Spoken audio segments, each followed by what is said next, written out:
Au nom de Dieu, le tout miséricordieux, le très miséricordieux, que la paix de Dieu et son salut soient sur l'ensemble des messagers. Que la paix de Dieu soit sur vous, chers Chemina. Alors, aujourd'hui, nous allons nous intéresser au phénomène Wobi. Cette appellation originale sortie directement du génie linguistique ivoirien pour désigner les personnes de même sexe qui ont des relations intimes entre elles. Je m'avais vous raconter l'histoire d'un jeune homme qui avait beaucoup de respect pour ma personne.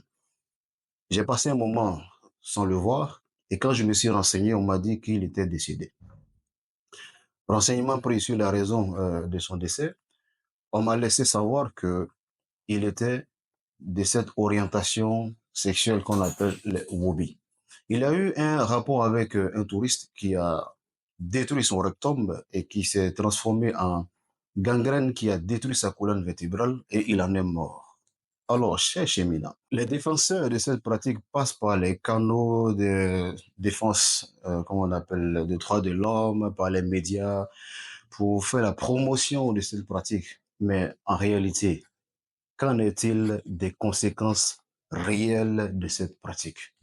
D'abord, au niveau sanitaire, nous avons approché les médecins qui nous ont dit que cette pratique engendrait beaucoup de dégâts physiques, psychiques et moraux chez l'individu, parmi lesquels il y a les fissures anales, le cancer colorectal et l'incontinence anale.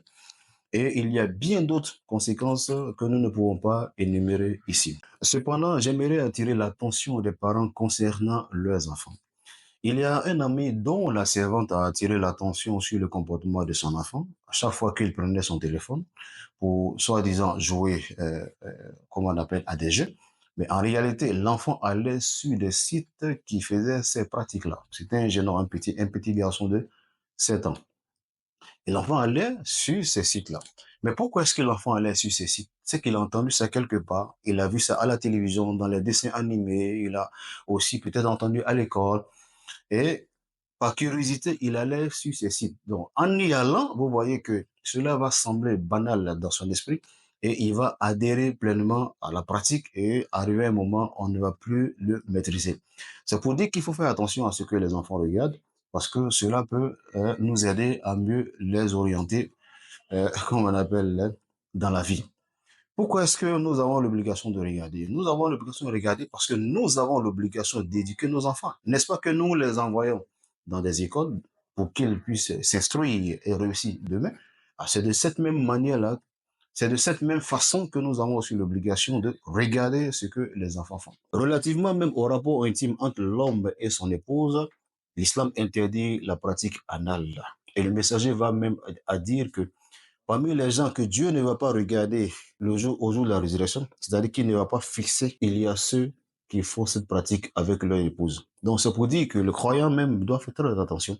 Ce n'est pas une pratique du croyant, pas du tout. Alors pourquoi est-ce que tu auras fait toutes ces bonnes actions, toutes ces bonnes œuvres, pour ne pas que Dieu te regarde au jour de la résurrection? Or, en te regardant, il fait preuve d'affection, il fait preuve de miséricorde avec toi. Mais en te tournant les dos, tu dois tout simplement savoir quel sera ton sort. Donc, si tu es dans cette pratique, il faut déjà que tu te repentes, tu reviennes à Dieu et tu laisses tomber cela. Tu passes par la voie que le Seigneur a destinée pour le rapport intime.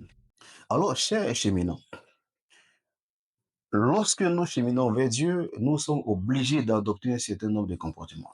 Nous ne pouvons pas nous laisser aller à tout ce que nous entendons. Le Satan a pris un engagement, quand vous prenez dans la sourate 4, verset 118, engagement dans lequel il a dit à Dieu, il dit, comme moi tu m'as écarté de ta miséricorde, je vais tout faire pour égarer tes créatures.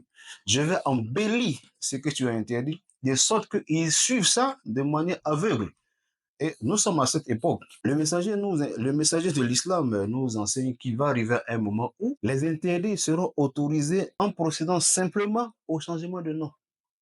C'est à ça que nous arrivons aujourd'hui. Nous savons très bien que la pratique sexuelle entre deux personnes de même sexe est interdite selon la religion, mais on a appelé ça, on a donné une appellation qui correspond à la modernité et ça fait chic, ça fait civilisé, ça fait tendance, c'est une ouverture d'esprit. Et toute personne qui va s'opposer à cela, on m'a trouvé que la personne est intolérante. Mais parlons de tolérance. Il y a un écrivain russe qui a dit, je cite, la tolérance atteindra un niveau tel que les personnes intelligentes seront interdites de toute réflexion afin de ne pas offenser les imbéciles. Les imbéciles, là, c'est pas injure, il faut se renseigner. C'est pour nous dire qu'il ne faut pas rester inactif face à tous les fléaux. Si des bras valides doivent se soucier d'attraper des sacs à main, mais de vous à moi, quel avenir voudrions-nous pour nos nations? Et le messager nous dit, Ad-Dayyus la yadkhul jannah. Il dit que le Dayyus ne rentre pas au paradis. Le Dayyus, c'est la personne qui laisse tout passer, qui tolère tout. Voilà. Lorsqu'on parle du paradis, généralement, nous nous focalisons sur ce qui se passe après la mort. Non. Le premier paradis se trouve ici. C'est ton bien-être, c'est le bien-être familial, c'est la relève, c'est l'épanouissement de la famille, c'est l'harmonie de la famille, c'est, comme on appelle, je veux dire, c'est le bonheur que nous construisons. Ce sont les baptêmes que nous célébrons à chaque naissance, etc., etc. Et comme il nous a dit dans le Coran, il dit, épargnez-vous et vos familles du feu. Et quand on parle du feu, il ne s'agit pas forcément des flammes, mais le fait de voir ces enfants aller dans une voie que vous n'aimez pas, mais c'est une souffrance. C'est une grande souffrance. Et ça suffit comme châtiment, chers frères, chers sœurs, chers chemins. Alors donc, ce que nous pouvons dire en tant que, comme on appelle, conseiller, c'est que ceux qui ont cette tendance naturelle d'aller vers ces orientations, nous devons les aider. Parce qu'il y a des personnes aussi qui sont dans cette catégorie-là, mais ne sont pas nombreuses. Hein. J'ai même aidé un, n'est-ce pas, à mieux s'orienter. J'ai aidé une aussi à sortir, n'est-ce pas, de ce côté-là et à se marier. Donc, pour dire qu'on peut les aider à sortir de cette situation. Le Seigneur nous met des épreuves afin de savoir ce que nous sommes capables de faire, afin de savoir ce que nous sommes capables de donner, afin de savoir ce que nous sommes capables d'apporter à ceux qui ne sont pas dans la droite ligne. Et il veut nous récompenser à travers ces actes que nous allons faire à leur égard.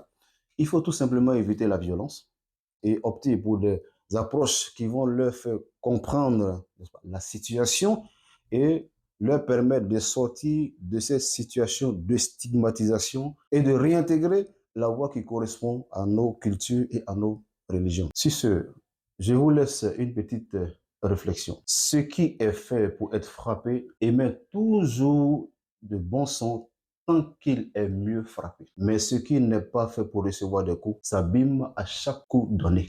Sur ce, que la paix de Dieu soit sur vous.